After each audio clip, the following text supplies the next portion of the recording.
Hər vaxtınız xeyirli olsun. Bugün birlikdə Talış mətbəxinin ləziz tamlarından olan badımcan ləvəngi hazırlayırıq.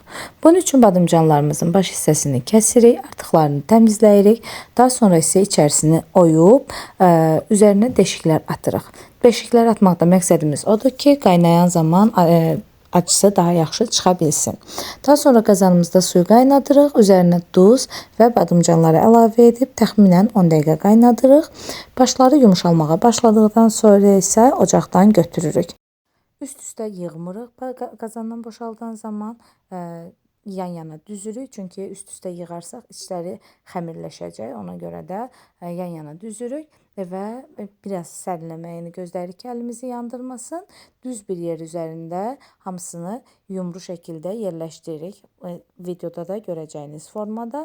Bu formada ona görə edirik ki, üst-üstə qoyan zaman acıları daha yaxşı çıxa bilir və qazanın altına yerləşə bilir. Çünki çox böyük bir əşyanı istifadə edə bilmərik. Ona görə də üst-üstə yumru bir şəkildə yığırıq. Mən üzərinə böyük bir qazan dolusu su qoydum. Əgər belə bir şəraitiniz yoxdursa, evdə edəcəksinizsə, məsələn, aş süzənin içərisinə yerləşdirib, üzərinə bir qapaq qoyub və 20 litrlik su baçoku falan da qoya bilərsiniz, daha rahat suyunu buraxsın deyə. Bu şəkildə yerləşdirdikdən sonra təxminən 6-7 saat gözləyirik ki, acı suyunu buraxsın. Videoda da görürsünüz necə artıq içərisindən sarı sular tökülməyə başlayır. 5-6 saat sonra isə yığıb içlərini duzlayırıq ağız dadımıza uyğun olaraq və keçirik ləvəngini hazırlamağa. Bunun üçün təxminən 300 qram qoz istifadə etdim. 300 qram qozumun üzərinə 7-8 ədəd soğanı da maşından keçirdirəm. Təmiz bir kapron, istifadə olmamış bir kapronu ət çəkə maşının ucuna taxıb soğanın içərisinə doldururam. Çünki daha sonra acı suyunu sıxmalıyıq. Soğanları maşından keçirdikdən sonra yaxşı-yaxşı yuyuram.